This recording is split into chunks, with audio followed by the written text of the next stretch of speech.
episode of Surviving the Survivor. We bring you the best guests in all of true crime. Don't forget to subscribe and smash that like button. Here's your host, Emmy Award-winning broadcaster, Joel Waldman. What's up, STS Nation, and welcome to another episode of Surviving the Survivor, the podcast that promises to bring you the very best guests in all of true crime. And today, we are covering a disturbing story, but one that I am very interested in, mainly because I'm a huge fight fan. And this is obviously not just for fight fans. I'm going to ask one of our guests, Damon Martin, in a moment, why this isn't getting more media attention. But this is about former UFC heavyweight champ Cain Velasquez. He turned 41 back in July, and he's facing charges of attempted murder after a shooting incident against an alleged child molester, which happened back in March of 2022. Cain Velasquez was just back in a Northern California courtroom. As a matter of fact, two different ones, I believe. We'll have Damon explain that. And a possible plea deal could be in the works. Best guest today, Damon Martin, bottom left corner. He's a senior reporter at MMA Fighting with over 20 years experience covering combat sports. After graduating from the University of Cincinnati, he previously worked at Fox Sports, Bleacher Report, and CNN. And I am proud to say I read most of his stories. As I know, so does Dr. J.P. Garrison. Dr. G explains, another massive mega fight fan. And the guy, not only does he watch fights, but he knows how to fight. And he's a big dude. So watch out. He earned his Psy.D in clinical psychology from the Georgia School of Professional Psychology. He also has an MBA, does all the media outlets, including Forbes, Vice, Huffington Post, Business Insider, Yahoo News. He's been on them all, including Fatherly, and he hosts his own very successful YouTube channel called Dr. G Explains. And as a matter of fact, I think Dr. G and I are talking tomorrow morning to see how we can continue this synergy. And then we've got TERRI Austin, bottom right-hand corner, soft-spoken, but always the voice of reason. She's a host and legal analyst with the Law and Crime Network, and she's here to break down the legal side of this. And in a little while, we're going to have another person, which is a lot for us. 4 is a lot. But JODY PLAUCHE, I'll introduce him now. He has worked in the field of violence prevention since 1995. He attended Louisiana State University, where he served on the executive board for Men Against Violence. It's a campus organization there that deals with sexual assault and other physical violence. And he detailed his own experiences in his 2019 book called Why, Gary, Why, which is, I believe, what police said to him after he shot Jody's sexual assaulter and abductor as news cameras were rolling. So he's a very interesting guest with a lot to say. Without further ado, let's get this thing going here. Damon, do me a favor, just sort of, if you can, set the table for us. Before you do that, I'll just say that Cain Velasquez, who I've met, by the way, and is a gentle giant, he was arrested after allegedly going on a high-speed chase. He was pursuing a car containing a guy named Harry Galarte. He's the person accused of sexually abusing and molesting Cain Velasquez's own son, who I believe was 4 years old at the time, at a daycare owned by this guy's mother. So, Damon, can you sort of just, as I said, set the table, tell us a word or two, if you can, about Cain and how this all came to be here?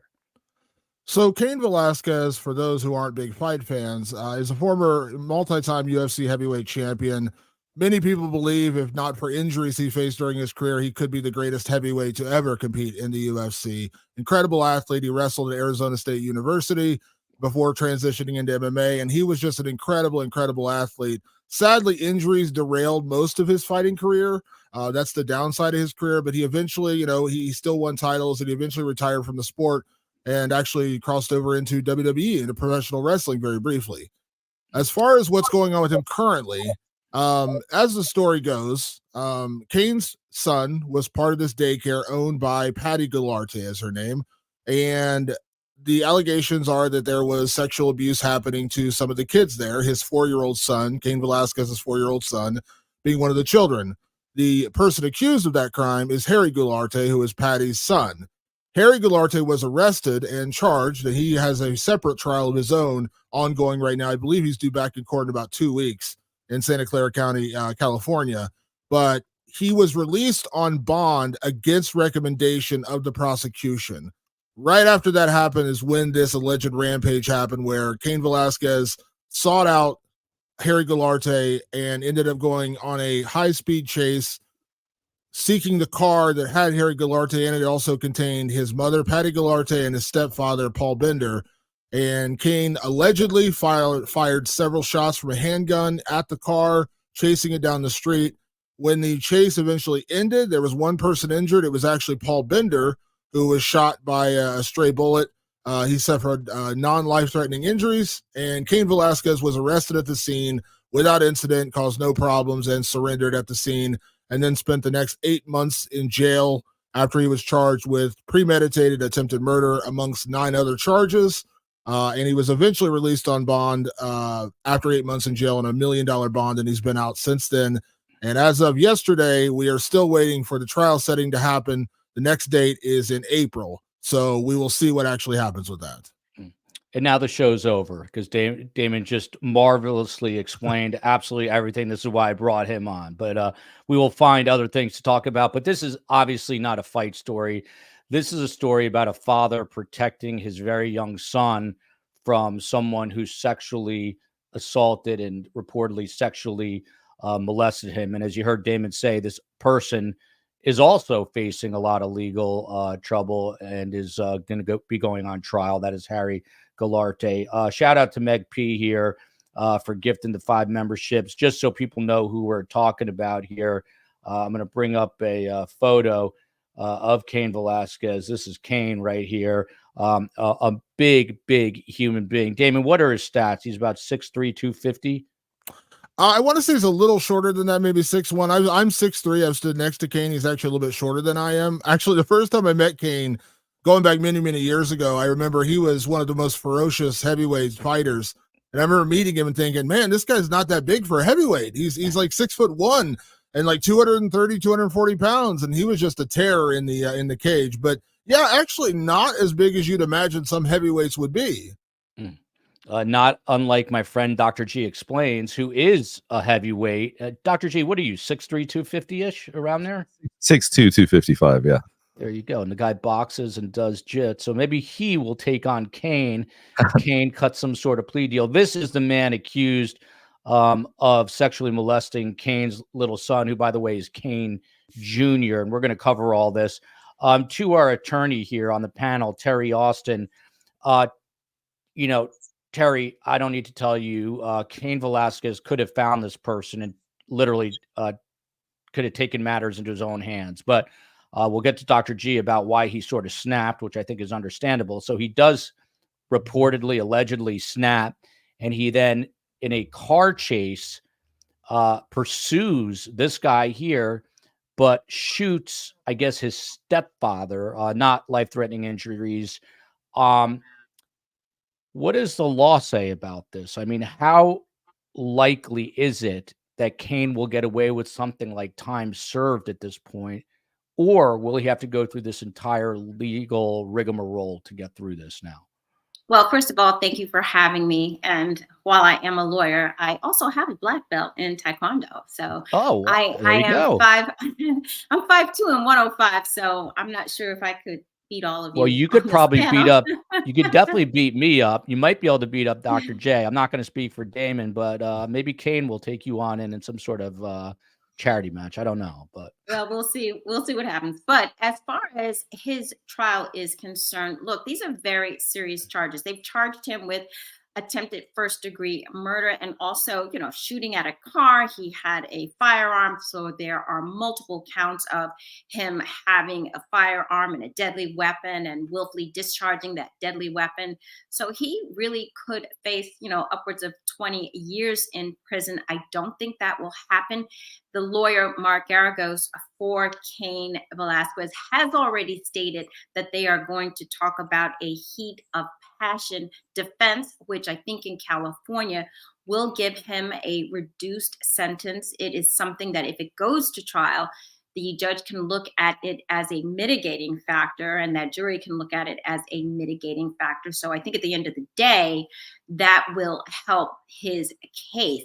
But before that, I mean, Damon was mentioning that the case is not yet on trial and they have not set a date. That April 24th date is a date that they will be setting the trial date. And it could very well be that before that time, a plea bargain is determined, something that both sides will want. So I think if they can get on the defense side time served, that will absolutely be something, in my opinion, that they will take. They've already served 8 months. That's a good amount of time. He's well liked. He has no prior convictions.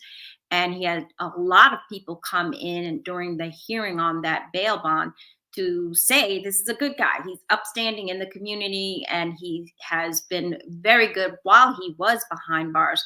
So I think there's a distinct possibility that even before April 24th, we might just see some sort of plea bargain that is met between the parties. And the judge would have to approve that, but we'll wait and see. It'll be interesting to see if that does happen. I got to tell you, I've told the audience already, Damon will appreciate this story, but and I'm telling it for a reason, because there's a stereotype about fighters. And like I said, I've met Cain Velasquez, one of the most humble giants you will ever meet. And he's literally a killer. He could kill you with his bare hands. I go to the zoo on Saturday with my son in Miami. And who do I bump into but Georges St-Pierre, one of the greatest MMA fighters of all time. And he was so humbled by the fact that I even recognized him. I was like, what the hell is this guy doing here? He lives in Montreal. And then I saw his little fleur-de-lis tattoo on his calf. And he looked like the kind of guy who could literally run up the side of Mount Everest and back down. The guy's always in shape. And I was like, that is definitely Georges St-Pierre. And sure enough, it was. But I tell that story because these fighters, generally speaking, as Terry will tell you, one of the big things about martial arts is humility and respect. And these guys certainly have it. That's not to say that there aren't some crazy fighters in the world, because there are. But Dr. G, talk to me about this reaction. And you also, you do courtroom, expert analysis as a psychologist, but Terry was just talking about heat of passion. I can't see a case where you couldn't make a stronger argument that he basically just snapped. And I remember at the time, Dana White, who is president of the UFC, he said, look, he did what we would all want to do, what we'd all think about doing. I'm not saying that what he did is justified, but a lot of parents would react in a similar way, potentially. Don't you think? I think so. I think that given who he is, the heat of passion defense, particularly because he shot at him, is, especially considering he hit somebody else, it shows that he wasn't using good judgment at the time. He could have taken matters literally into his own hands. He could have basically done whatever he wanted to this guy. He's one of the greatest fighters to ever live. No question about that. So the idea that it happened this way really does speak to the fact that the heat of passion defense makes a lot of sense here. And I think there's a lot of legitimacy to that. I really do. PSS, my favorite surgeon here, to Terry Austin, who would the ideal juror for this case be if it does in fact go to trial, if it gets there? I would look for parents, definitely, anyone who has young children. And I think there's a good possibility they will get a jury who has a predominance of parents on that, jury. And anyone who has a young child is going to want to, I think, view in favor of Velasquez here. I mean, someone who has been arrested for something that was minor and has not, really gone to jail, who hasn't been in prison, who can understand, wow, but for the grace of God, there go I. Someone who hasn't really, had any trouble with the law, someone who is law abiding. I think Velasquez is law abiding. I think he is someone who respects the law. And I think getting jurors who respect the law also is going to help.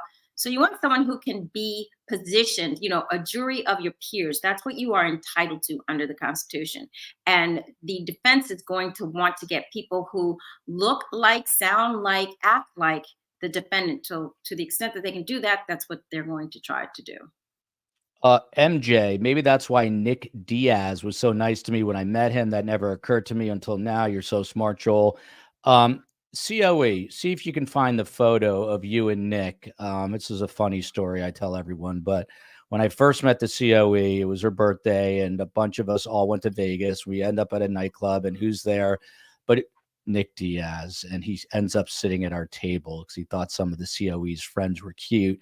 And after a couple of drinks, the COE and her friends are like, "Oh, wow, Nicky Poo, you have abs." And I'm like, "This guy fights in Japan. He's a legit, real killer." And they're like, "Oh, that's so funny." And they're like, "Nick, have a drink." And he's like, "I don't." This was back, he didn't drink. He's like, "I don't drink." And they're like, "Nick, have a piece of birthday cake." He's like, "I don't eat sugar." And they were like, "Okay, maybe this guy's a real fighter." COE, see if you can pull up. You look a generation younger, no offense in that photo, but it was a while ago, and I think people will be interested to see this. Damon, I got a million questions for you, but this one just popped up from Annie K. How was this discovered? I think it was a conversation with his son, from what I remember hearing, but how did Cain, as far as we know, find out about all this? So from my understanding, it was a conversation that his son revealed what had happened, but we also have to remember that this was more than just Cain's son, because Harry Galarte was already charged by the time this happened. So the actual alleged, car chase didn't go down until Harry Galarte had already been arrested and charged with molestation and other crimes, and he was out on bail. And so that's basically what he was dealing with at that time. So he had just been released on bond from being arrested for sexually assaulting children when Cain did this. So Cain learned about it that way through his son, but the actual act didn't happen until Harry had been arrested, and against the prosecution's recommendation, he was released on bond. And I think, again, I'm not a legal expert, and I'm certainly not a doctor, but in my mind, that moment probably is what sent Cain into a rage, finding out that this guy was back on the streets after he'd been arrested and charged with assaulting children. And again, it's from my understanding, it's more than just Cain's child, but Cain's child was a 4-year-old boy. Yeah. And by the way, these are highlights of Cain, and he's fighting this guy Brock Lesnar, who's literally just a beyond a beast of a human being. He's a pro wrestler turned UFC fighter. That is Cain Velasquez with the brown pride tattoo. Looks like he can kill you because he can, but like I said, a sweet guy. Just want to give you a little flavor into all that. Josie Chaplin here. The jury will be sympathetic. Dr. G, this is about the word. I mean, setting aside Cain, molesting a child is literally about the worst crime I think anyone can commit. Infamously known as chomos in prison, shunned in prisons, shanked in prisons for this behavior. Will the jury be sympathetic, as Josie's saying, and now Coco's saying the jury will be sympathetic? What do you think? I agree. It's hard to find a case where you're going to be more sympathetic to somebody, truly, because anybody, particularly people with kids, can relate to this. I think even if you don't have kids, you can still relate to this idea. But I can't. I'm trying to envision the kind of person who wouldn't be sympathetic to this. Really, is it just somebody who is so rigid about the rules that they think, well, no matter what, if you break the rules, you got to do all the time? I mean, and maybe that's a legitimate position, but I think for the vast majority of people, they're going to be sympathetic to this position. Doesn't mean they'll say, By the way, when I was talking about the COE's age, I meant it was literally, the COE just told me it was 14 years ago. So it changed a little bit over 14. She looked like a little kid 14 years ago. Now she looks like a mature young woman. So that's what I was getting at there. But you can still send me hate mail. By the way, I got some quasi hate mail yesterday, and I was not in the mood. So I wrote back, and she referred to me let me think about this for a minute. A class act jerk. And you know what? She was right. I thought about it. And my response, I was kind of a class act jerk. And I wrote back to her and I said, I'm sorry, because I should have been nicer. She wasn't really familiar with the show, and she was annoying me about my tangents. So she caught me in a moment, and I decided I'd apologize. Canine Catherine, I think we just received something from you. So I cannot thank you enough. Catherine's one of the most generous people out there. She's in Maui that was ravaged by the fires, yet she's always thinking about other people. Damon, what has the reaction from you and your cohorts, the your fellow MMA community, the Ariel Helwanis of the world, if I can invoke his name, and others? What's the community at writ large think about this or feel about this, do you think? I would say, generally speaking, from the moment this happened and everybody in the mixed martial arts community learned about the details of the case, much like what Dr. G said, everyone was sympathetic. Of course, those of us in the journalism side all understand that you can't take the law into your own hands. Vigilantism is not recommended. But when you hear about the details of the case, a 4-year-old child, all these kind of things, everybody kind of stepped up and said, this is horrible. This is egregious. This shouldn't have happened. And right away, as soon as Cain was arrested and put in jail and denied bond initially, they made T-shirts saying "Free Cain," and they were everywhere. UFC President Dana White wrote a letter of recommendation saying that he should be released from jail. Everybody in the fight community. When I put out my tweet yesterday about a potential plea deal being worked on, everyone's saying, free him. Let him go. He doesn't deserve this.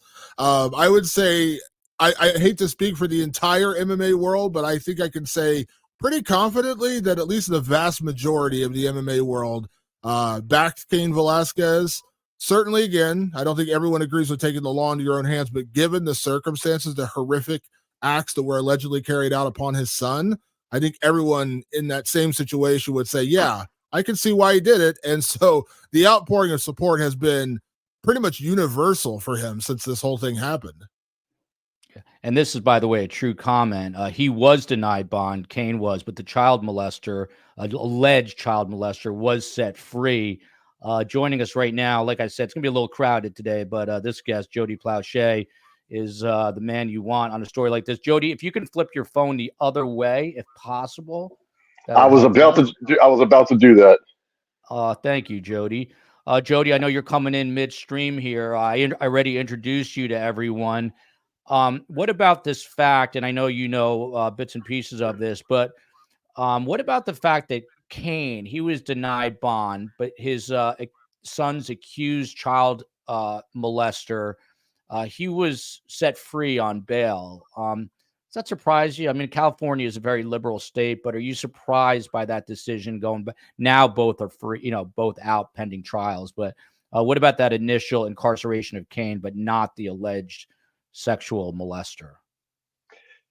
That's for the I guess the judges to make their decisions, and they use precedents or past history. So if that's kind of like the standard, that if you're accused of child molestation, your bond is this and you get out. I mean, I don't necessarily like it, but that's the system, and that's the system we have. I'd say if you don't like it, write your representatives, and then let's change the laws. Let's make it harsher for accused child molesters to get out. Hey, JODY, do me a favor. I introduced you, but just give us your own, short synopsis of what happened with you and your father and how it all played out, so the audience knows. Okay, and just so you'll know, I've been following along with the show. I was listening to it on the way home from work, Oh, so great. I'm familiar with what y'all been talking about. So when I was 10 years old, my parents enrolled me in karate. When I took karate for a year. What they didn't know is that the karate teacher was a pedophile, and he used that position of a karate instructor, authority, respect figure, and he groomed the family. He eventually groomed me, tested my boundaries. I guess I passed the test, and then he decided to have a sexual relationship for about a year. He got in some trouble, and he had to leave town. He owed some money, and when he left town, he took me. So that was kidnapping. He took me from my house in Baton Rouge, Louisiana. We took my mother's car. He borrowed my mother's car, and took me to Port Arthur, Texas, to his mom's house. And then that was on a Sunday. And then that Tuesday, we got on a bus in Orange, Texas, and went to Los Angeles. We spent the day in Los Angeles. The next day, we went to Anaheim and went to Disneyland. Eventually, he was caught. I was returned home. 2 weeks later, he was returned home. And in front of the television cameras, the news cameras, because they had done the story of my return. So they were doing a follow-up story on Jeff's return. So they sent the cameras out there, unbeknownst to the police officers and the cameraman. Someone at that news station tipped my dad off and told them, excuse me, that they would be bringing Jeff in around 9 o'clock, 9:30 that night. My dad, with this knowledge, and he had just found out a week prior that the hospital report came back positive, because I denied that Jeff had molested me until the spermatozoa was found on the rectal slide. And once that I was faced with that information, I came clean and I told everything what had happened. Well, I was talking with my mother and telling her not to tell Daddy, but she felt like he was my dad and he deserved to know. With that information that he had, he decided that this planet wasn't meant for both of them, and one of them was going to have to die that night. So he went to the Baton Rouge airport, talking to his best friend on the phone. He tells him, "Here he comes. You're going to hear the shot." He pulled the gun out of his boot and he turned around right parallel to the camera and shot him dead one time with a .38 snub-nosed revolver. Eventually, of course, my dad was arrested that night. He was given bond, bail or whatever, and so he came home.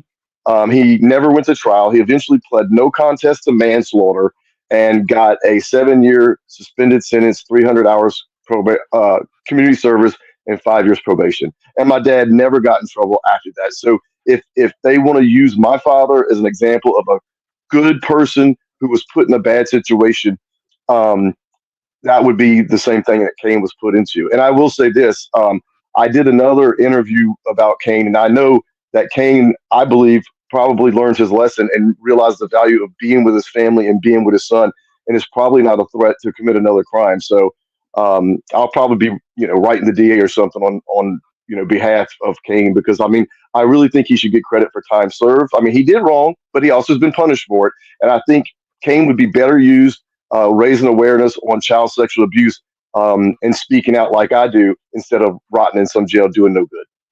Well, Jody, listen, your word carries a lot of weight because you went through this, and I've got some contacts inside of American Kickboxing Academy, as I know Damon does. So maybe me, you, and Damon can connect via email and phone after this. And I think Cain would be very happy to get some sort of letter on your behalf to that judge. So let's work on that. I always call this advocacy journalism. I put myself in Cain's shoes. I would lose my mind if something like that happened to my own. I have a 4-year-old son turning 5.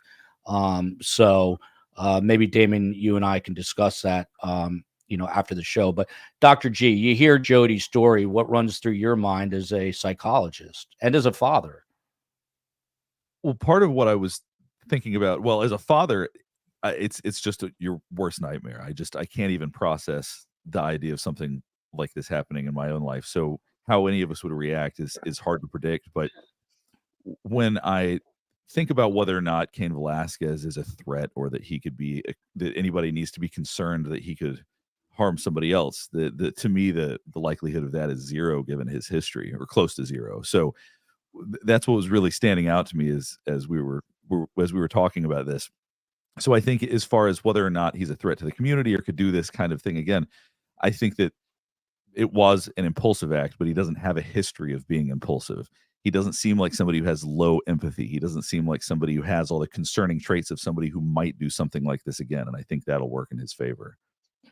Terry Austin, let me go on a tangent right now. Let's say you live in New York City, I believe. Let's say you're leaving your local bodega at 10 o'clock at night. You're walking back to your apartment, and someone tries to grab your pocketbook. Are they going to be on the losing end of a fight with you, Terry Austin? It depends. If it looks like someone who might be carrying a weapon, I'll give them the pocketbook. But if it looks like someone who is just threatening, I might try to, kick some bum, You would. to speak. I might.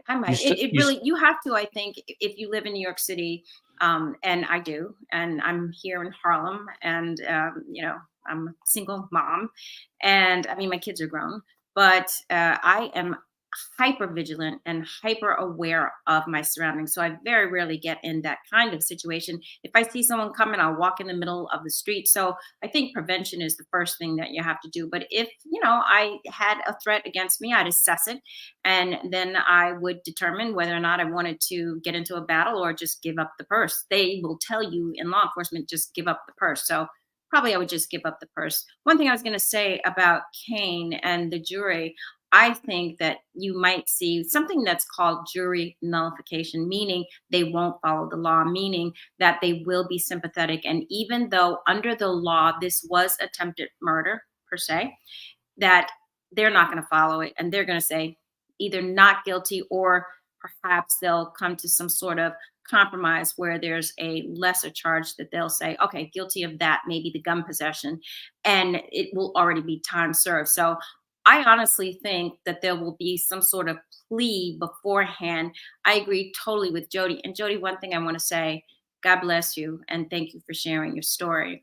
But I do think that looking at Cain and recognizing the fact he's never going to do this again. He's already learned his lesson. He didn't do it before. He's not going to do it again. He is a humble, good person based on everything that we've seen.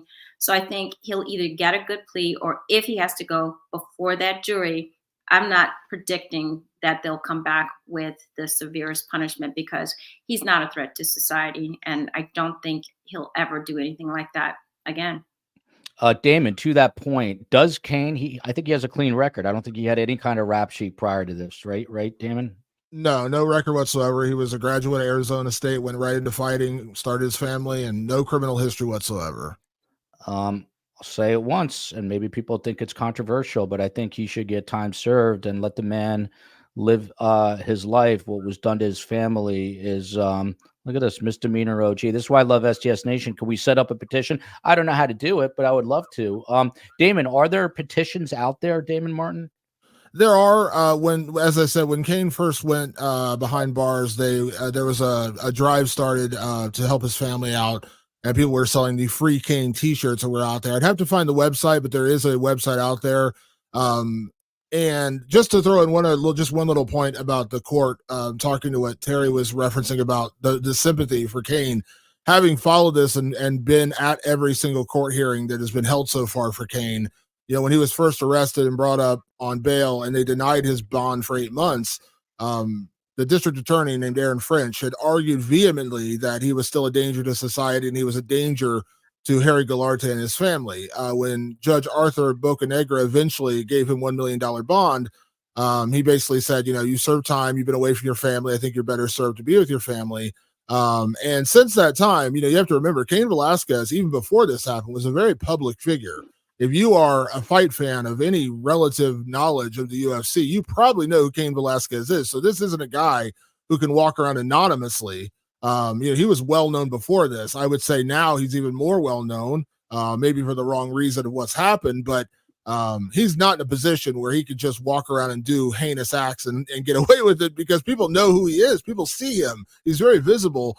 So when he finally got out, since then, he's done, you know, he's worked. He's recently been cornering fighters in the UFC, coaching, and spending time with his family. And again, I'm not a judge, certainly not a lawyer, but he's done nothing since then and had nothing but support around him since then. Jody, you know, you counsel people. You work for a nonprofit. By the way, Christina says, sorry, but I'm very irritated by this vigilante attitude in the U.S. Jody, if you had a chance to talk to Cain prior to him kind of losing his what would you have said to him about this? What do you think he should have done? So let's say he finds out his child has been molested, and then I get a chance to talk to him before he goes on the shooting. Correct. I would tell him what he knows already, what he knows right now. He knows it's more important to be there with his son and be there with his family than it is to exact revenge or violence on the perpetrator. So I would have told him that and let him know that, you know, my dad got away with it. You're not going to get away with it. So just be there for your family and be supportive for your son. And your son with the proper support can be okay if he even remembers it. And what do you think your dad, Gary, would have said? I know he passed away. I'm sorry to hear that. But what do you think he would have said? He would have said, that's up for you to decide what you're going to do. That's what my dad would have said. My dad would have said, you know, Cain, look, I know how you feel. And, you know, my dad, he was on Sally Jesse Raphael one time, and she asked him, she said, you don't believe in taking the law into your own hands? And my dad said, no, I don't. I don't believe in taking the law to your own hands. And she goes, but you would do it again. And he said, yes, I would. So my dad lived by a code, and that code was, if you screw with his family, you're going to have to deal with his consequences. So my dad would have told Cain not to do it. He would have just said, that's up for you to decide. Interesting. Listen, we've got a couple of short minutes. There was a lot going on with the hearings yesterday. There was some talk that the trial was starting, but the short story is there was a set of hearings yesterday. This is just a couple of minutes from one. Let's watch this together, and Terry, the lawyer, will break it down, and we'll get reaction from everyone else. The minute order shall reflect that. And by the way, all the credit here, you see that goes to the Shaming of Jay, who has been giving us. Shaming of Jay covers court cases, and so he was kind enough. This is a Zoom. He's a wizard with getting this stuff, and he gave it to us. So shout out again. And if you're not following Shaming of Jay, please do. He's got an interesting channel there. There is an outstanding OSC to UFC, and documents shall be produced shall be received by the court no later than March 1st.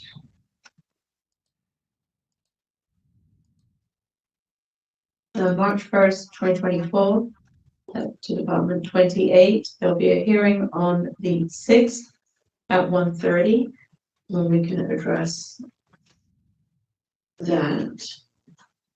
Okay, and then there is a subpoena, there's a defense motion for release. This relates to the community care licensing records. The court has reviewed all of the briefing.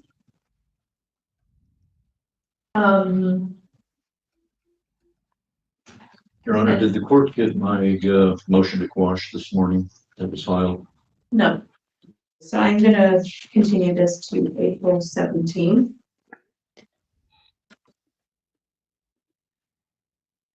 At 1:30.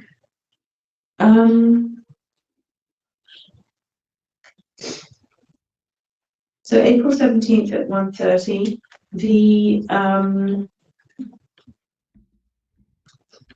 for the motion to quash filed by me, Mr. DeFilippis, that will be heard on April 17th, and any opposition and reply shall vote on the April 17th date. With regards to the additional briefing that the court has requested, I would like that at the time that the opposition is due for the April 17th date. Does that make sense? It does, so comply with the court rules for whenever an opposition is due based on April 17th. Yeah, that additional briefing at that time. And so that it ends right there. You can see Cain Velasquez with the shaved head there. Terry Austin, I might be throwing you under the bus here because this is a snippet from a bunch of what is this motion to quash, and then we'll get to Damon because there was a couple of different hearings from what I understand yesterday. Yeah, I mean, what happens in a case like this? I mean, you're looking at the dates involved here, and this is just one of the preliminary hearings. I mean, this happened in February 28th of 22, just a few days after Cain found out that his son was molested. He was denied bail initially, and then he was denied bail in March of 22, and then in May of 22, then he was finally granted bail in November of 22. And then they've had a number of hearings. This is just one of those hearings. I think one of the things that our viewers probably don't realize is there is a lot of discovery and a lot of motions. Those are the two things that take so long for a case to go to trial. This was a motion to quash. I believe that was made by Garrison. It was hard for me to hear what attorney she was addressing, and perhaps that was Cain's attorney. But generally speaking, they're going to try to quash any subpoenas they don't think should be served. If the discovery is outstanding, the defense is going to want discovery from the prosecution that could be exculpatory in nature, meaning that it could help him defend his case and show that he's innocent. I think this case is pretty straightforward. There probably isn't that much exculpatory evidence, since I think it was something that was done in front of multiple people and he was arrested immediately. But that's the kind of back and forth you're going to see between the parties and in front of the judge prior to the trial date. And then she was setting a motion date, and under the statutes of California and every state, frankly, you have a certain number of days to respond for any type of motion. And so she's saying that the other party has, 30, 60, 90 days, whatever that might be, to respond to the motion. So this is fairly straightforward, fairly customary, and it didn't seem as though there was anything unusual here prior to actually going to trial. But again, I think that they're going to try to work out, and there has been reports, and Damon would know better, that they might try to work out a plea deal. And I would think that part of that would be time served. By the way, the COE is going to yell at me because I just noticed I'm in a dark hole, and that's because I hit the light that I didn't notice because I'm sloppy and the light is not really facing me. So I apologize. Jay Flack here. Cain should be given a cape and be made into a statue, followed by Patty, who says she agrees 100%.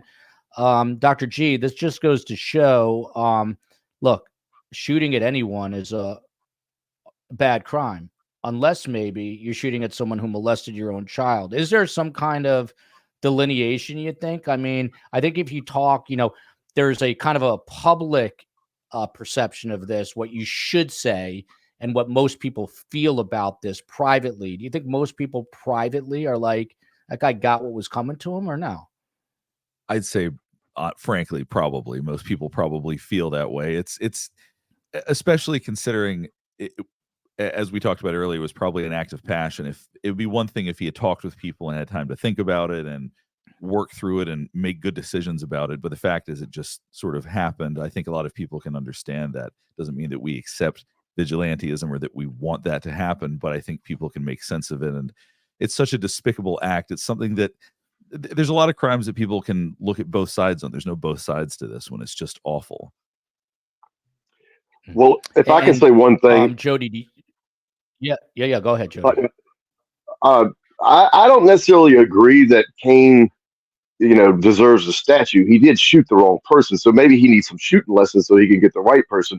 But I think he has learned his lesson, and I don't think he's a threat. I really do hope that he gets credit for time served and gets a good deal, because good luck convicting him. I mean, the DA's got to take that into consideration. That was a huge factor in my dad's case, is that they weren't going to get 12 people in Baton Rouge, Louisiana in 1984 to convict a man who just shot the guy who had molested and kidnapped his son. That wasn't going to happen. And so the DA knew that. That's why my dad was offered a plea deal with no jail time. So hopefully Cain gets the same thing.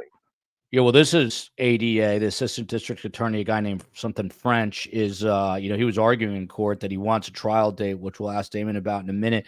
But Jody, just to be clear, I mean, it was 8 months that he spent incarcerated, and you think that time served is enough? I believe so, and I hope so. I hope that's what he gets. Damon Martin, I couldn't help but notice, I'll play this again here. There's literally no one in this courtroom. This is Cain Velasquez. What's going on here? Why are there so few people? I see two people in this ugly ass courtroom from 1973. It looks like the Brady Bunch. But besides that, why is there what appears to be very little to no media and no people, like no supporters there? What's going on? So I believe the people you're seeing walking out of the courtroom in the back are actually Paul Bender and Patty Galarte, if I'm not mistaken. And the attorney who filed the motion to quash was actually their attorney. The records they were seeking were from Patty's daycare. And so that's what the records that Cain's lawyers were seeking, and they are trying I'm sorry, you're saying that guy in the turquoise shirt is Bender, the guy that was shot? I believe so. That's Paul Bender, and the woman next to him is Patty Galarte, his wife, and the mother of Harry Galarte, if I'm not mistaken. By the way, I wouldn't be surprised if Cain apologized to him. Wouldn't surprise me at all. Again, I go on a tangent, but what a good feeling it must be to know that you can literally beat up anybody in the world. Cain Velasquez literally can pretty much beat up anybody. What a feeling that must be. Just goes to show you my own insecurity here. Aside from the courtroom, Damon, I'll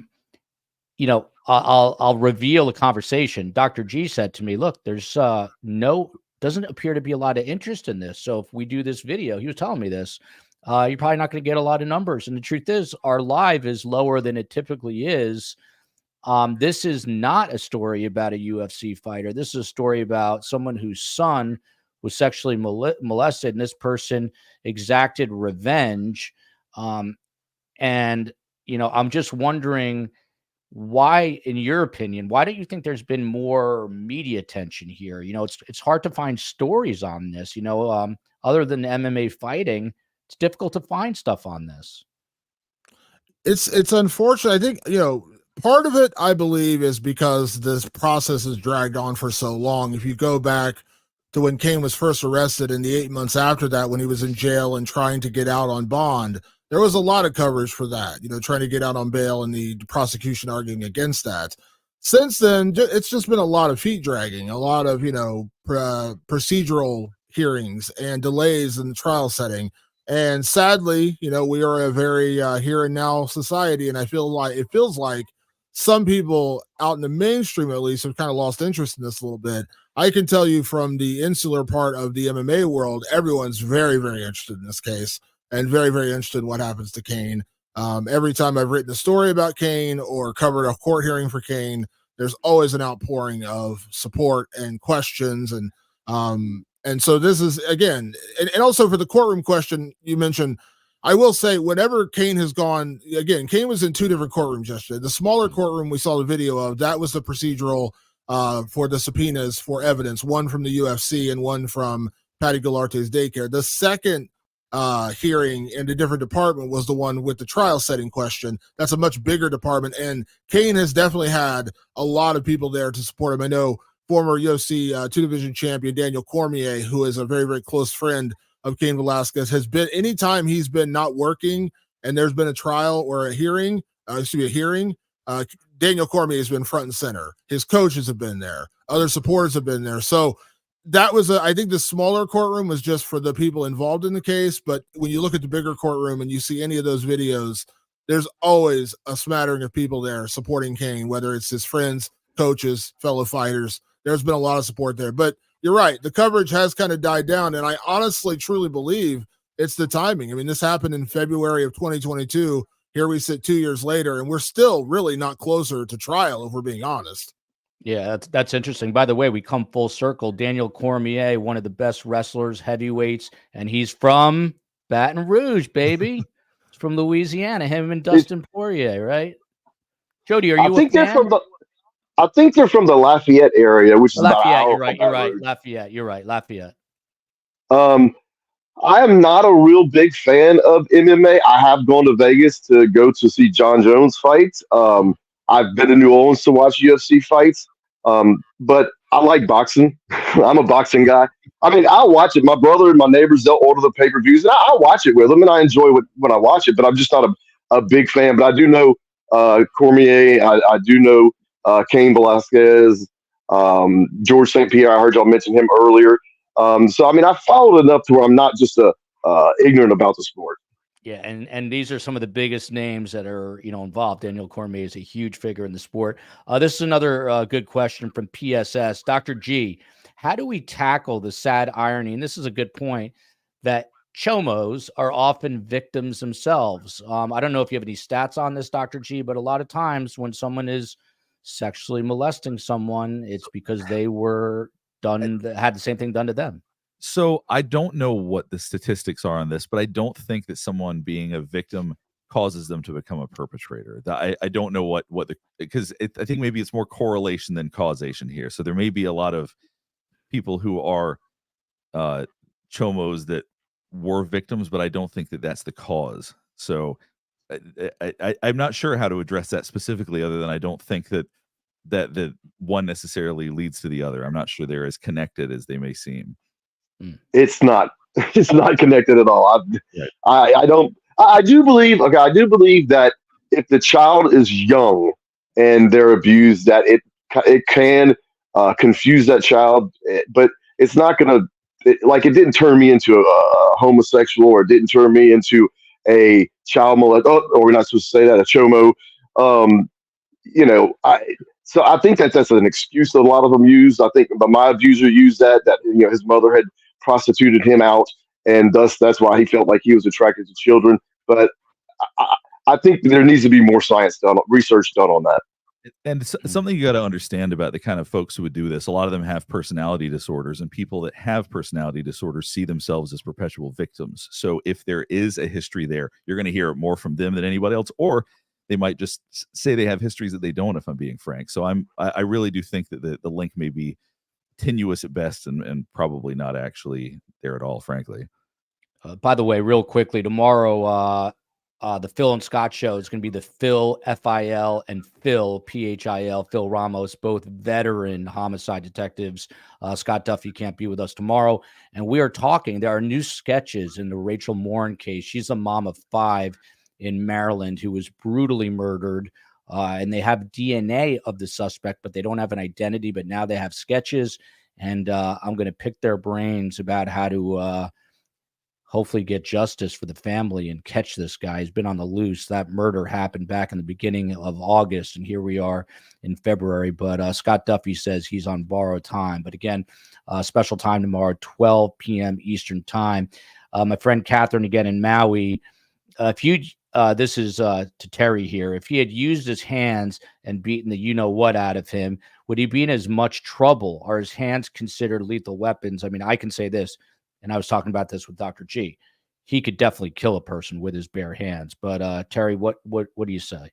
Well, I think it could cut both ways. On the one hand, using a gun is something that could injure other people. There could have been children in the car. So I think looking at that, people might think that was sort of reckless behavior and might want to punish him for that. While using your hands, at least it's directed against the individual that molested or allegedly molested your child. And so they would look at that as though it were personal and it was a crime of passion, something during the heat of the moment. But, you know, having said all that, his hands probably could be deemed lethal weapons. And for him to use that against someone, I think, could be looked at as even more negative than using a weapon. So as I say, I think it could go both ways. One of the things we don't want is vigilantism, but you know, I think had he been counseled, and that is one of the conditions of his bail, as I understand it, not only does he have to wear a GPS monitor, but he does have to seek some sort of counseling as well. So hopefully he and others will get counseling before it comes to that, even though I think, as we said before, a jury would totally understand that this was a crime of passion and something that he wanted to take into his own hands. He didn't literally take it into his own hands, but he did figuratively with that gun. I did want to mention one thing that Jody said, and I think this is an excellent point.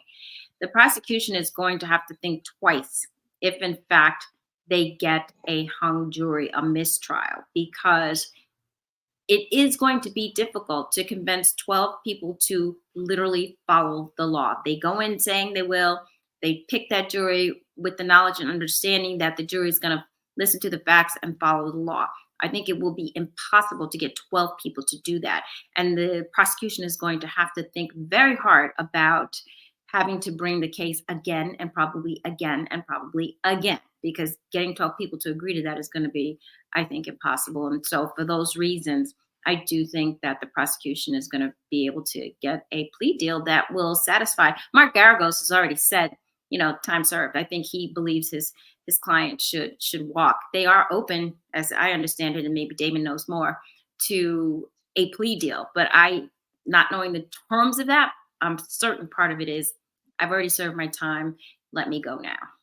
Yeah, I'm no attorney, but it does seem like the fact that this is dragging out seems to be that maybe the state attorney's office doesn't, you know, they don't think that they've got a open and shut case here, so to speak. And so maybe they are working on a deal. Lest you think I am not a romantic, I took the COE to UFC 158 to watch this very fight. And it was in Montreal, Quebec, Canada. And we were just back up there. And I reminded her of that.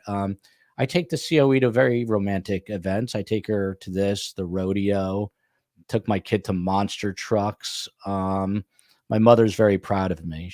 I grew up and she was taking me to Broadway shows in Manhattan. And now I take my kids and my wife to this rodeo and the UFC. So I have fallen far from where I come from, I guess. Damon, help us just understand this. I know you just kind of went through this. So there was basically 2 hearings in one yesterday, and the first hearing had to do with 2 subpoenas. I guess the UFC didn't give records that they were supposed to give, and now they got a deadline by this judge to give them March 6th. Why isn't the UFC handing over these records? Do we know? I don't think it's they're not doing it, just more they're just slow in doing it. Yeah. Renee Hessling, who was the attorney with Cain yesterday, basically said she had been in contact with the UFC and they were going to get them the records, and they just hadn't got them the records yet. I do know early on in the trial when they were talking about these different subpoenas, they were looking into his brain health as a possible defense, it sounded like. And then obviously his fight career, and then these additional records from Paddy Galarte's daycare, which is what they were seeking yesterday. Do you know what they're looking for from the daycare specifically? Do we have any idea? They didn't say. They just said these records, and I guess that they had served a subpoena, and there was never a response. And the big argument yesterday was that the daycare had actually shut down, and so the subpoenas couldn't be delivered to the actual address on file. And so it was more of like a procedural thing. But yeah, basically the attorney for the Galartes, or for the Benders, I guess technically is their last name, argued that it wasn't consequential to the trial, but of course Cain's attorney argued otherwise. So that's what the judge is reviewing, and that is the UFC subpoena is the one due by March 6th. The Paddy's daycare information, she has to have a chance to review the motion to quash, and she said that would be revisited, I believe, on April 17th.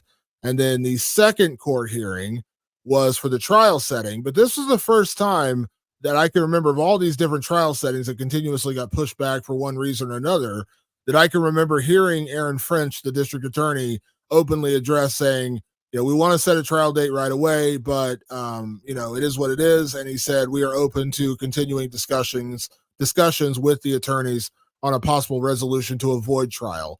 And I believe that's the first time I've ever heard him say those words, which again, we all understand means a plea deal.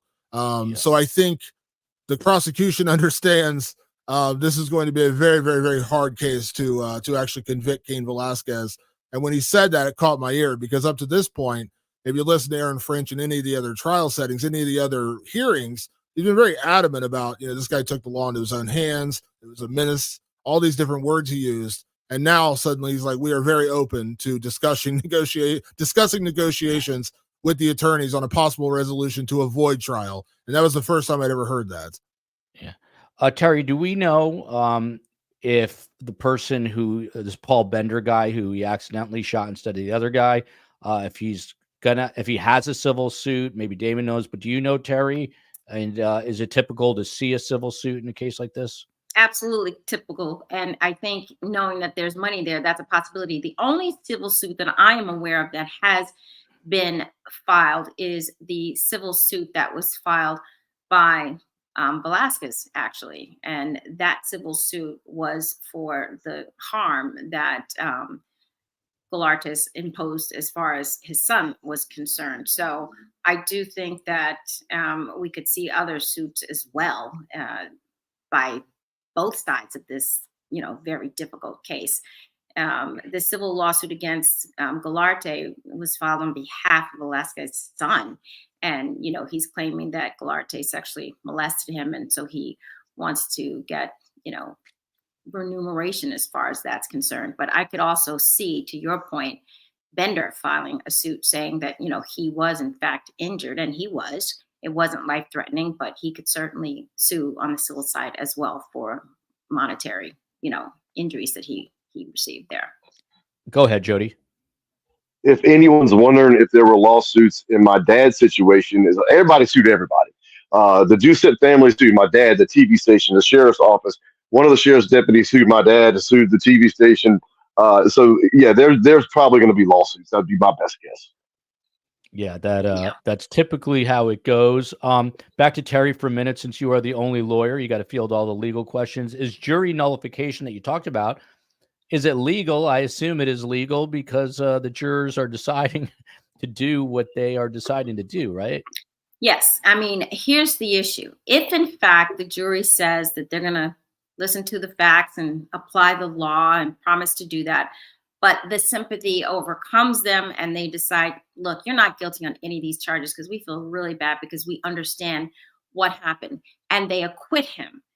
When there is an acquittal, the prosecution cannot say, I'm going to appeal that, because there would be double jeopardy. So with nullification, it's very difficult to have any sort of recourse subsequent to the nullification. It simply just means you've got to be very careful as a prosecutor to make sure that sympathy doesn't come across.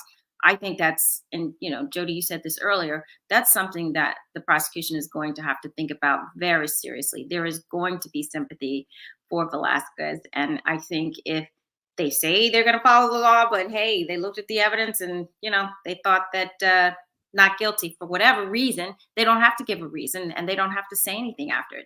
The only way you could show that there was some problem, if there was some jury misconduct, or if somebody looked at, a conversation online and they brought that into the jury room. But the fact that they felt sorry for him and they acquitted him is very little the prosecution can do as a result of that. Sherry's News, friend of the show, if found guilty, Cain Velasquez faces a minimum of 20 years up to life in prison. But as we're talking about here, just don't see it happening. A few more things I got to get to, Jay O'Connor, and then we'll let everyone go. But the assistant district attorney, this guy French, this is a direct quote from him. He says, I object to further trial setting. I would like to have a trial date today, but the people are open to continue to negotiate the case with the defense. And if we can reach a resolution prior to trial, then I'm open to these discussions. This is what Damon was just alluding to. MMA Fighting also reported on a podcast that Cain Velasquez was part of called the Jackson podcast, Jaxxon, Jackson podcast. And here's a quote, Dr. G, from Cain Velasquez on this podcast. This was after he served time. He says, I went in. It was kind of like, for me, I took the opportunity. I've never been alone, really, for a long time. I really need to be alone, take care of whatever. So they asked me if I wanted to go into protective custody. So I said, let me go to PC and let's see what this is about and go from there. I wasn't trying to step on anybody's toes or not play with the program or anything like that. I have no idea what the politics are. I got to know a little bit more being in. Obviously, I have respect for everybody, and everybody's living in their world and doing their thing.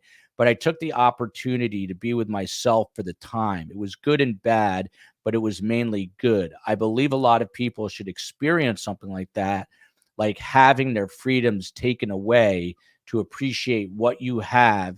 And it's the smallest of things that we always take for granted. How do you reflect on that, Dr. G? It sounds like he's got, I don't know if remorse is the right word, but certainly spent enough time with his own self to understand what he has and what was taken away from him. It sounds to me like someone who can learn, who's capable of learning. And what I mean by that is that people that are problematic, or people who can't learn, who can't go, okay, I've done something and I've paid a consequence, I'm going to go do it again. He sounds like somebody who truly reflected on that, has insight, all the positive things we look for psychologically for people that we want to know are not going to harm somebody else. So all of that sounds positive as far as I'm concerned. And Terry, here's a question that I think would be a common question, and that's why it's being asked, from Aria. Hello, STS, COE, Best Guest, and STS Nation. I don't understand why they are prosecuting him. In a way, he was defending his child from further harm. Can he not use that as a defense? How does the law intersect with this notion that he was defending his own child? Obviously, I know you can't take the law into your own hands. I guess that's what he did. Is that the issue? Well, self-defense is going to be, or defense of others, that's got to be in the moment of the crime happening, not subsequent to the crime. As you know, there was a car chase and he went after, Galarte. And at the time, Galarte was not molesting his child. I mean, yes, he was defending his son, but to use the self-defense in a trial, it has to be at the time that the crime is happening, not subsequent to. I mean, obviously, I think that factor, and we've been talking about it, is going to be a factor that that jury is going to consider, that he's doing this for his son. And none of us believes that vigilantism is the way to go, clearly.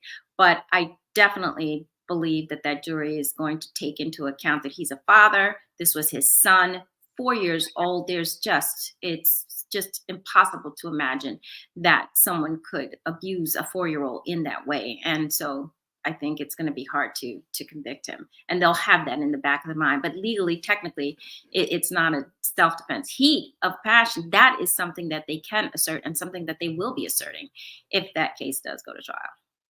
I think his biggest obstacle is that he shot the wrong guy. Yeah, he shot the wrong guy, and that's the problem with vigilantism. You're doing it, and there could have been a child in the car. I think I said that earlier. I mean, clearly it was to a certain extent reckless, and that is one of the charges. They could have charged him with reckless homicide or reckless well, no one died here, but they could have said attempted reckless manslaughter here, but they didn't do that. They used the murder charge. So vigilantism, you have to be careful with that, because you don't want to go around shooting the wrong people or even shooting the right people. It's let the law take care of it. Again, he'll probably get off, but you don't want people taking up arms. Yeah. COE, I saw your note. I'm on it, but I'm gonna let it sit for a little minute. By the way, Dom's mom, she donated some membership, so thank you. And Allie B from Tennessee, a member for 4 months. Love this community. Love you right back. Thank you, Joel, COE, and mods.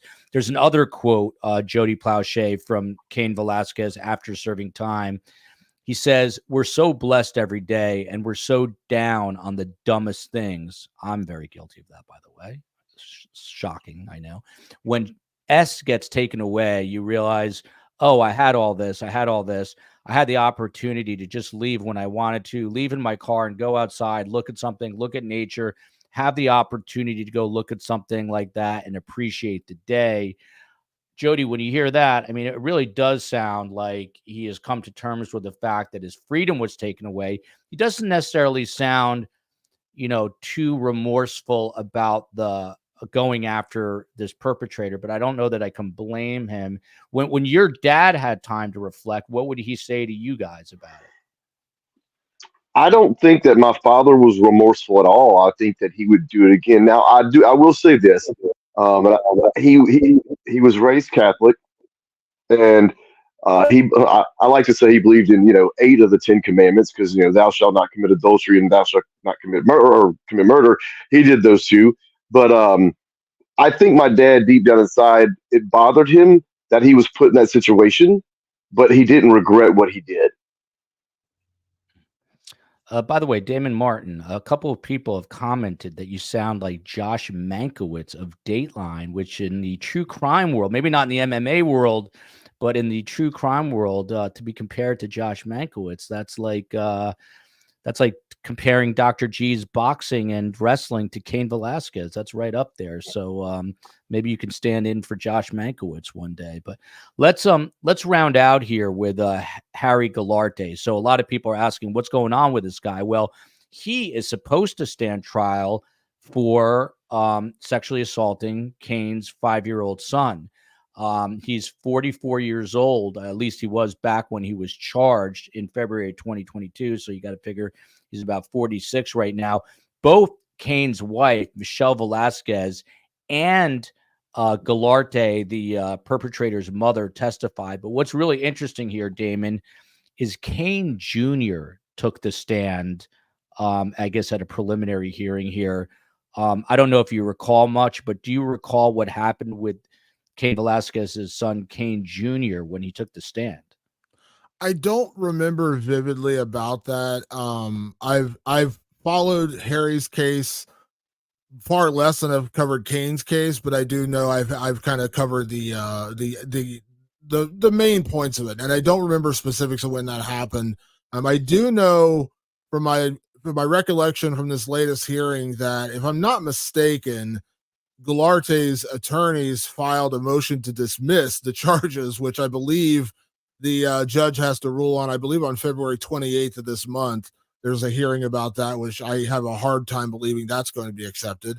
But yeah, his case is also ongoing, and has actually been dragging out just as long as Cain's has, because as I mentioned, he was released on bond from his arrest, and that's what led after that is what led to Cain's alleged attack. So I don't remember specifically what his son did in court. I know the details from what I read in the lawsuit, and to Terry's point, that is the only lawsuit that's been filed to this point, is Cain's family filing a massive lawsuit against Harry Galarte and his mother because it was her daycare. That is a lawsuit, and I read the details of that lawsuit, and again, these are allegations. They're not proven in court, but it is utterly disturbing. By the way, extra kudos go out to JODY PLAUCHE. I mean, the courage it takes to talk about what happened to him back in the early 80s. But his book is worth a read, Why Gary Why, which you can get on Amazon. His dad's name was Gary. Who said Why Gary Why? Was that the officers responding? Yeah, it was Mike Burnett. Mike Burnett was, if you watch the video from the beginning, he went out first because he knew my father. Bud Connor, who recently passed away, he didn't know my dad. So Mike went out and looked, behind the camera, because there were about 30 or 40 people who had gathered to see, oh, is this going to be like a celebrity, a movie star? And so Mike turns around and he waves Jeff and Bud to come on, all right? And you can see Bud is talking to Jeff saying, look, if you see anything, hit the floor, I'll cover you up.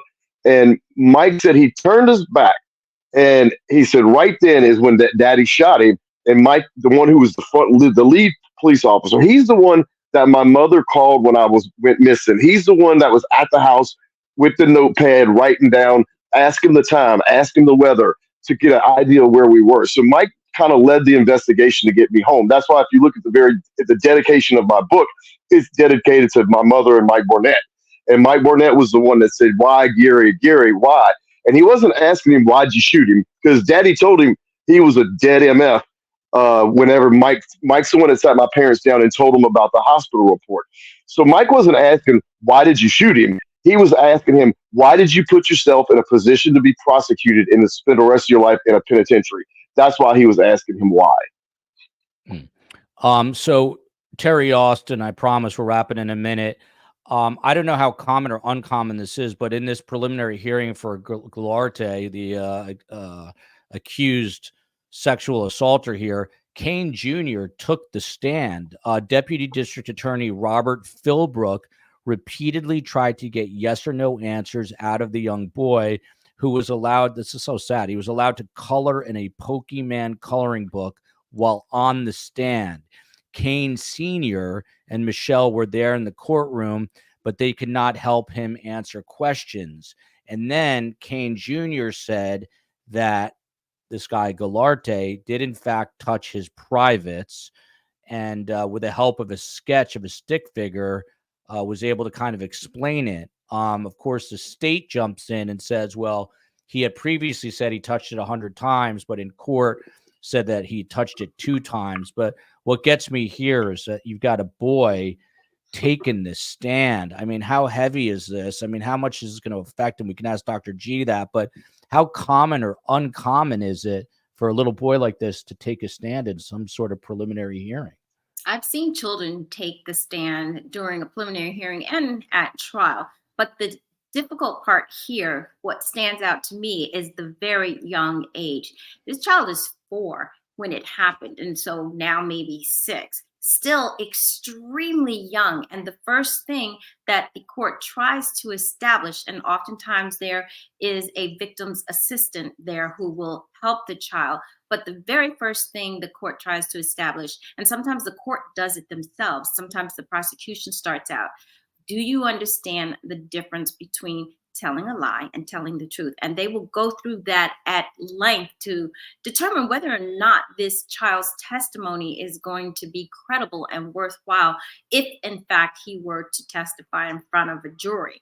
But it's got to be very difficult. I've never seen, I will say, someone this young who has to testify about something that has happened. What they will do, instead of putting him on the stand, is oftentimes, and Dr. G, perhaps you can comment on this, oftentimes when there's an interview during the investigation, they will have the child psychologist there. They'll give them paper, they can draw, they can say what happens, and that's videotaped. And sometimes that is used in court, and there will be hearsay objections and all of the above. But that would be, in my opinion, more appropriate when there is someone this young who is being asked to describe what happened. I think it's very hard. And I think it's very hard for someone that age to really understand what happened and to be able to describe it. So it's unusual, to answer your question, to have someone that young to get up on that stand. Dr. G, this is a powerful comment from Mandy Strong. Doing this to children is a form of murder, in my opinion. It kills the child they once were. What do you anticipate the future will be like for Cain Jr.? Is this something he'll be able to overcome? Will he have to be in therapy? How does this get resolved in his life? So everybody's resilience is a little bit different, and part of that's how we're wired. Everybody handles trauma a little bit differently. So he might need therapy. He might be able to talk about it with family or people that he trusts. There's a wide variety of ways, but people can work through these things. I work with people every day that have dealt with this, and it's a sad and remarkable amount of people who have gone through these kinds of things. But absolutely, people can get through this. I hate the idea that it's so public for him. I think that adds a layer to it that's different, that adds a dynamic that's challenging. But one thing I want to say related to the last topic we were discussing is I have done a lot of what are referred to as psychosexual evaluations, where we do have to interview kids that have been through this kind of stuff. And it's a very specialized, very difficult type of interview to do. And that hopefully is able to replace them having to take the stand, because the report's written up and then a psychologist can talk about what their findings were. And those are very, very challenging to do, but that's something I have a lot of experience with. So, so just to put a bow on it here, this guy Galarte is now, a lot of people have been asking, he was arrested and released on bail in February 2022. Cain was not released on bail initially, but this guy was.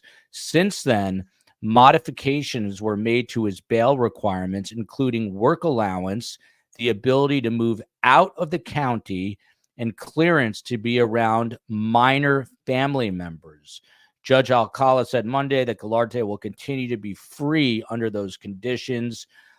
Terry Austin, this sort of blows my mind. I mean, this guy can even be around minors. I don't want to make it a political issue with California, obviously being a very liberal state, but in your legal opinion, what ends up happening to this guy? And then we'll get final thoughts.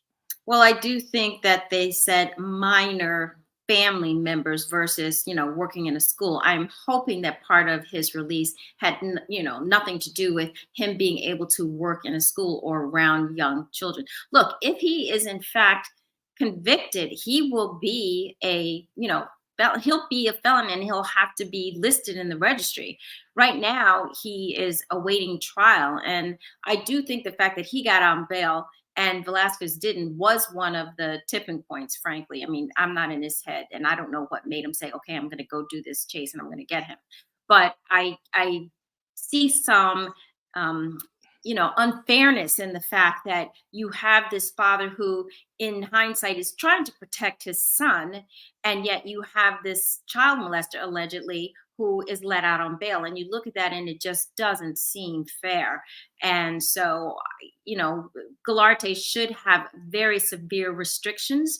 If in fact, it turns out he is a molester, I think it's better to be safe than sorry. And I think the judge, under those circumstances, should have made sure that, he either is in his home, he has a GPS tracker, he's not around children, maybe not even let him work. And you have, people who are out on bail who aren't allowed to go out and do that. I see it all the time where they say, nope, you have to stay home, you can't go out, and you're not going to work.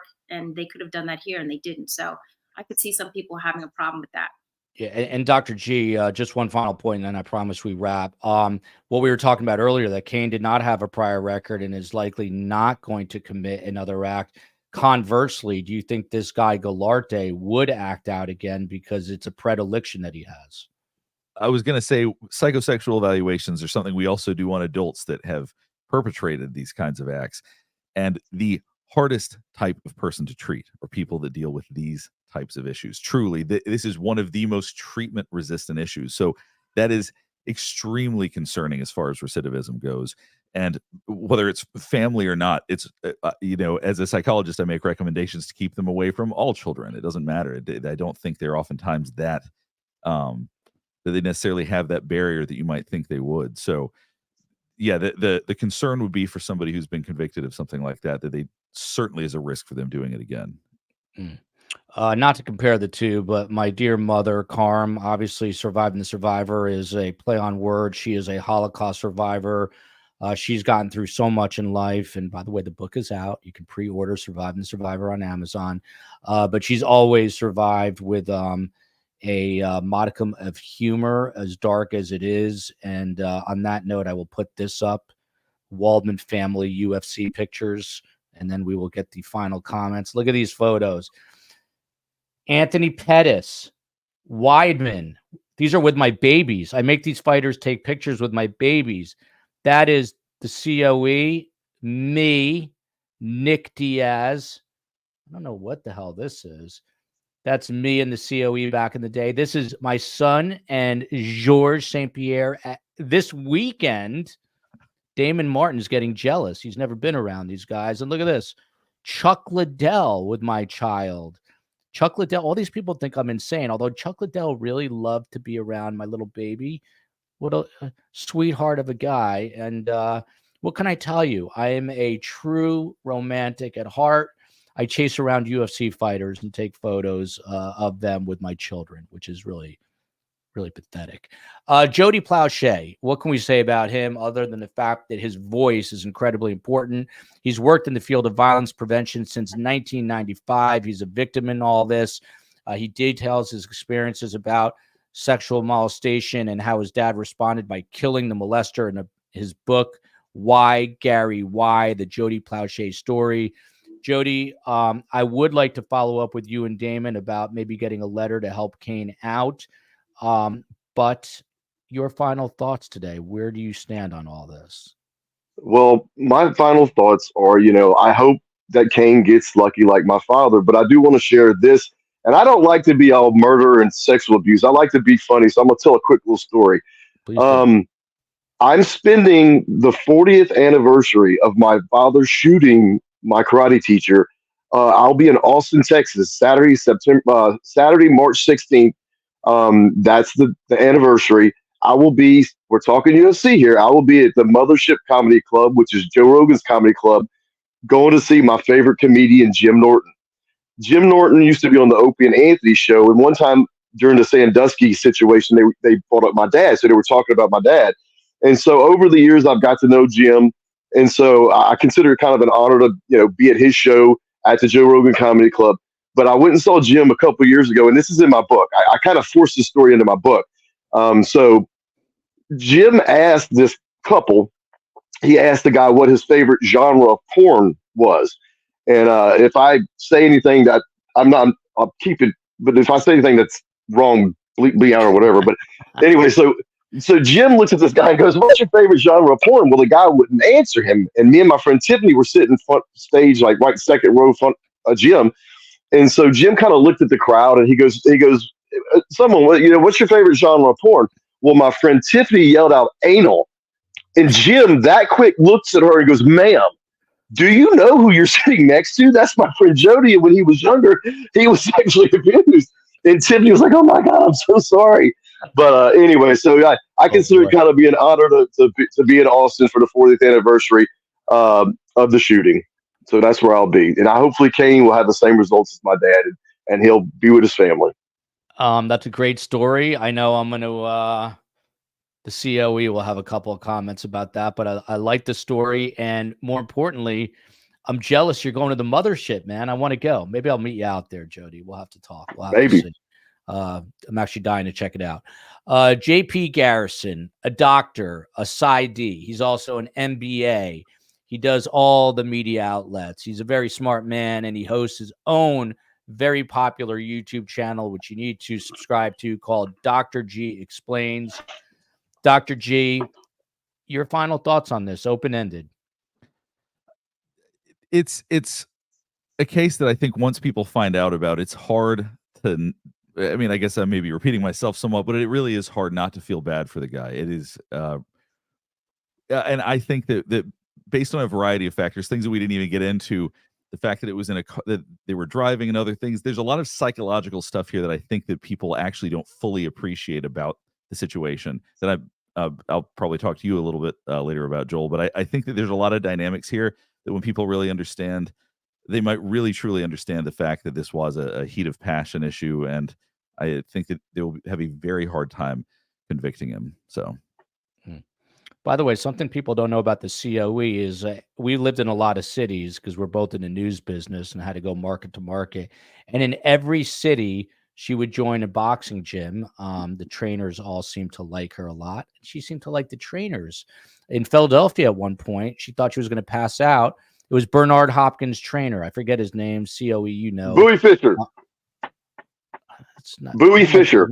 It might be. It might be one of them. I don't know. COE, I think it was Danny something, this guy. But anyway, COE thought she was going to pass out. They worked her too hard. She talks a lot of smack, believe it or not. So she was outside on the sidewalk, and they poured a bucket of ice cold water over her head, which is an old boxing trick. And suddenly she was feeling just fine.